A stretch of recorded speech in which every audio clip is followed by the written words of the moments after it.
Good morning student. Class 11th chemistry chapter 2 में हमारा एक टॉपिक छूट गया था, इलेक्ट्रॉनों पर आवेश। ठीक है, जब हम लोग इलेक्ट्रॉन पढ़ रहे थे तो उसमें ये हमारा छूट गया था। इसको देख लेते हैं, इलेक्ट्रॉनों पर आवेश क्या होता है। आर ए मिलिकन यानी कि 1863 से 1953 ठीक ने इलेक्ट्रॉन पर आवेश की निर्धारण के लिए एक विधि तैयार की, जो तेल बूंद प्रयोग 1906 से 1914 कहलाता है। ठीक है, आर ए मिलिकन ने पाया कि इलेक्ट्रॉन पर आवेश -1.6 × 10⁻⁻19 सी, विद्युत आवेश का नवीनतम मान 1.602176 × 10⁻⁻19 सी है। थॉमसन के E/me अनुपात के मान से इन परिणामों को संयुक्त करके इलेक्ट्रॉन का द्रव्यमान Ne निर्धारित किया।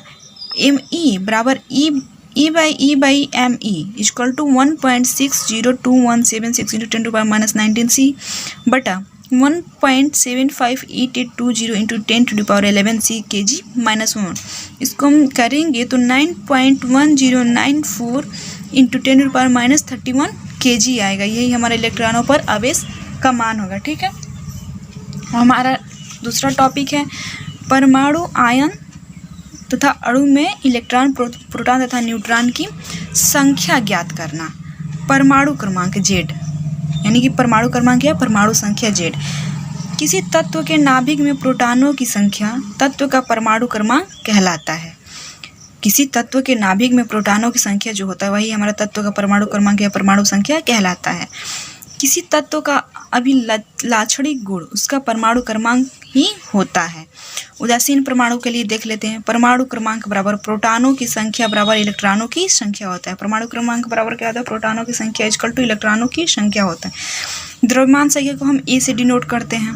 नाभिक में उपस्थित प्रोटॉनों और न्यूट्रॉनों की संख्याओं का योग द्रव्यमान संख्या कहलाता है। द्रव्यमान संख्या ए बराबर प्रोटॉनों की संख्या प्लस न्यूट्रॉनों की संख्या, या A equal to Z plus N हम कह सकते हैं। ठीक है, या हम बोलेंगे A equal to Z plus N। Z का मतलब होता है प्रोटॉनों की संख्या और न्यूट्रॉनों की संख्या N। ठीक है, अगला टॉपिक देखते हैं। परमाणु कक्षक। परमाणु कक्षक क्या होता है?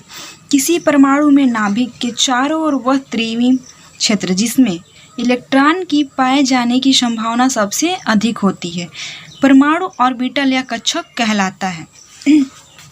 एक ऑर्बिटल में दो से अधिक इलेक्ट्रॉन नहीं रह सकते हैं और दोनों इलेक्ट्रॉनों के चक्रण की दिशा विपरीत होती है। परमाणु ऑर्बिटल मुख्यतः 4 प्रकार के होते हैं और इनकी एक नियमित आकृति होती है। पहला होता है एस ऑर्बिटल जो होता है गोलाकार। दूसरा होता है पी ऑर्बिटल, डंबल के आकार का होता है। डंबल जानते हैं, डमरू देखे होंगे, वैसे ही होता है। डी ऑर्बिटल डबल डंबल के आकार का, उसको डबल डंबल बना देते हैं। एफ ऑर्बिटल बहुत जटिल होती है, ये हम लोग नहीं बना पाते हैं, नहीं बना सकते हैं। तो देख लेते हैं। एस ऑर्बिटल दिया है यहाँ पे गोलाकार, तो ये गोलाकार आकार का होता है। ठीक है, पी डंबल दिया है डंबल के आकार का, देखिए डंबल के आकार का है, ये हमारा पी ऑर्बिटल हो जाए। एक्स एक्सिस और वाई ये जेड हो जाएगा। ठीक है, डी ऑर्बिटल दिया है डबल डंबल के आकार का, देख लेते हैं डबल डंबल के आकार का। डी ऑर्बिटल डबल डंबल के आकार का है। ये थोड़ा सही से नहीं बना है, आप लोग अगर अपनी कॉपी पे बनाइएगा तो सही से बना लीजिएगा। ये जो हमारा आएगा ये पूरा ये बीच में आएगा। ठीक है, अब थोड़ा सही बन गया है। ओके, अपनी कॉपी पे नोट भी करते रहिएगा और याद भी करते रहिएगा। हम देख लेते हैं आधुनिक परमाणु मॉडल क्या होता है। परमाणु 2 मुख्य भागों से निर्मित है। पहला है धनावेशित नाभिक, दूसरा है नाभिक के बाहर का त्रिविम क्षेत्र जिसमें इलेक्ट्रॉन व्यवस्थित रहते हैं। इसमें देखते हैं दूसरा नंबर।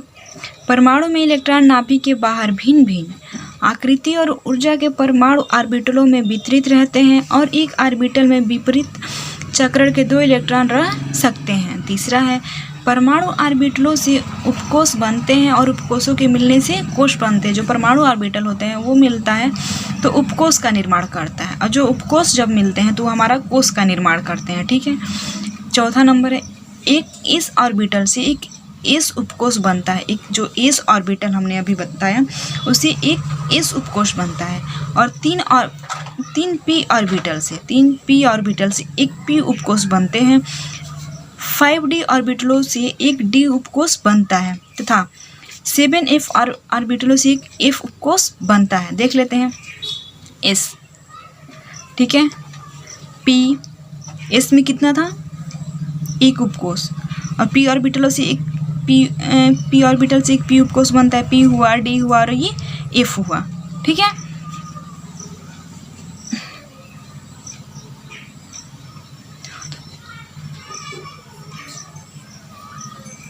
देखिए 7f ऑर्बिटलों से एक एफ उपकोष बनता है। 7 ऑर्बिटलों, 1 2 3 4 5 6 7 हुआ। 5d, 1 2 3 4 5, और यहाँ पे p वाला जो है वो 3 है, ठीक है। ये एक डी उपकोष बनाता है और ये एफ उपकोष बनाता है और ये पी उपकोष बनाता है और ये एस उपकोष बनाता है। अगली वीडियो में हम क्वांटम संख्याएं क्या होती हैं इनके बारे में पढ़ेंगे। क्वांटम संख्याएं कितने प्रकार की होती है इसके बारे में जानेंगे हम, ठीक है।